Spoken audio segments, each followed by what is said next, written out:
السلام علیکم ناظرین، گزشتہ کل سے شام کے اندر سے بہت ہی تکلیف ابھی تک اگر آپ نے ہمارا چینل سبسکرائب نہیں کیا تو سبسکرائب کر لیں اور بیل آئیکن کو پریس کر لیں تاکہ نئی آنے والی ویڈیو کا نوٹیفیکیشن آپ کو مل جائے،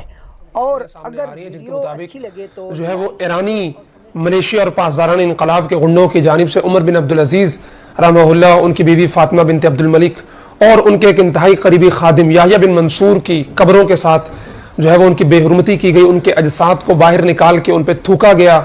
اور بعض خبریں یہ بھی ہیں کہ ان کی اجساد کو یا ان کی باقیات کو جو ہے وہ آگ لگا دی گئی۔ یہ اندوہناک خبر عالم اسلام کے تمام مسلمانوں کے لیے انتہائی اذیتناک ہے۔ جو عمر بن عبدالعزیز رحمہ اللہ کی جو ہے وہ خلافت کے دوران جو انہوں نے عدل و انصاف کی اعلیٰ مثالیں قائم کی، ان کے اندر حضرت عمر فاروق رضی اللہ تعالیٰ عنہ کی صداقت، عدالت اور شجاعت کا ایک عکس دیکھتے ہیں، بلکہ رشد و ہدایت والی ان کی حکومت کی وجہ سے عمر بن عبدالعزیز رحمہ اللہ کو عمر ثانی کے نام سے بھی پکارا جاتا ہے۔ اس تمام کارستانی کے پیچھے جو ہاتھ ہے وہ انہی مجوسیوں کی نسل کا ہے جنہوں نے عمر فاروق رضی اللہ تعالیٰ عنہ کو مصلی رسول صلی اللہ علیہ وسلم پہ فجر کی نماز کے وقت جو ہے وہ خنجر مار کے شہید کر دیا تھا، اور آج اسی کی نسلیں آگے چل کر جو ہے وہ عمر ثانی عمر بن عبدالعزیز رحمہ اللہ، ان کی اہلیہ اور ان کے خادم کی قبور کے ساتھ یہ زیادتیاں کرنے میں پیش وہی لوگ ہیں جنہوں نے عمر فاروق رضی اللہ تعالیٰ پہ حملہ کرنے والے ابو لؤلؤ فیروز کی لاش کو ایران کے اندر دفنایا اور وہاں پہ اس کا باقاعدہ مقبرہ بنایا، اور ہر سال وہاں پہ اس کا عرس پوری شان و شوکت اور دھوم دھام سے منایا جاتا ہے۔ عمر فاروق رضی اللہ تعالیٰ عنہ کو برداشت نہ کر سکنے والے عمر ثانی کو کہاں برداشت کر سکتے تھے، کہ ان کا دور امام باقر جو ہیں وہ ان کے 5ویں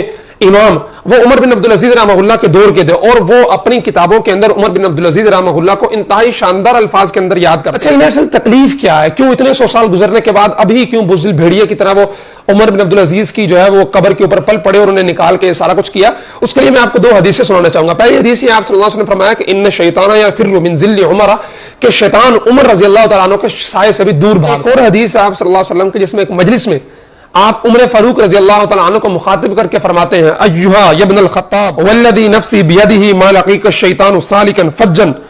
قط الا سلک فجا غیر فجک۔ امام الانبیاء ختم الرسول صلی اللہ علیہ وسلم عمر فاروق کو مخاطب کر کے فرما رہے ہیں کہ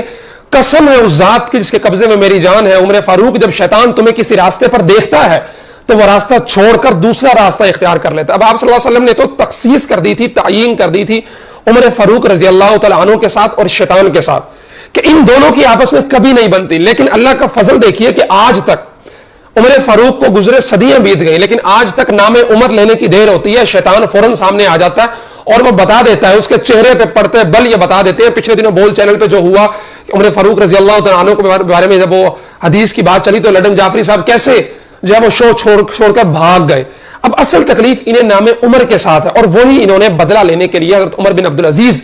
کے ساتھ، ان کی قبر کے ساتھ، ان کی اہلیہ کے ساتھ، ان کی باقیات کے ساتھ جو یہ سب کچھ کیا، یہ سارا غصہ نام عمر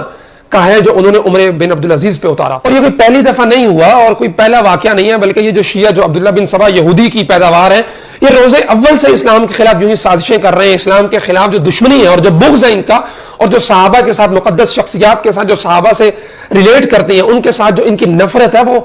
بارہا کھل کے سامنے آ چکی ہے۔ یہ حرکت بھی ان کی اسی اسلام دشمنی کی عکاسی کرتی ہے۔ ان کو جب موقع ملے یہ کیا کر سکتے ہیں، اس کا اندازہ لگانا بالکل مشکل نہیں ہے۔ ان کی مثال ایک بچھو کی طرح ہے، جو مرضی کر لیں اس کا کام ڈسنا ہے، وہ ڈسے گا، ڈستا رہا ہے، ہمیشہ ڈستا رہے گا۔ اور اگر ان کے بس میں ہو تو یہ تو مدینہ منورہ سے حضرت عمر فاروق رضی اللہ تعالیٰ عنہ، حضرت ابوبکر صدیق رضی اللہ تعالیٰ عنہ کی جو ہے وہ باقیات اور ان کے اجساد مبارک کو نکال کے اس کے ساتھ بھی یہی سلوک کریں، لیکن اللہ کا شکر ہے اور یہ کوششیں کر چکے ہیں، تاریخ کا حصہ ہے۔ وہ تو بھلا ہو نور الدین زنگی، معز الدین زنگی کا، کہ انہوں نے اپنے دور کے اندر وہ عیسائی سازش کے بعد وہ تمام جو ہے وہ سیسا بھر دیا تھا نیچے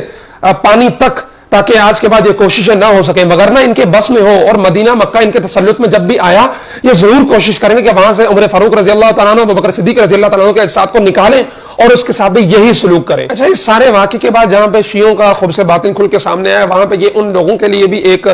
الارمنگ صورتحال ہے، انہیں بھی اپنے رویوں پہ غور کرنا چاہیے جو بار بار شیعہ سنی مذہبی بنیادوں پہ اتحاد کی بات کرتے ہیں۔ انہوں نے ثابت کیا ہے کہ ہم بچھو ہیں، شیعہ بچھو ہے اور بچھو رہے گا، اس کا کام کاٹنا ہے وہ کاٹے گا، اس کا کام اسلام دشمنی ہے وہ اسلام دشمنی کرتا رہے گا، وہ کبھی بھی مسلمانوں کا خیر خواہ نہیں ہو سکتا۔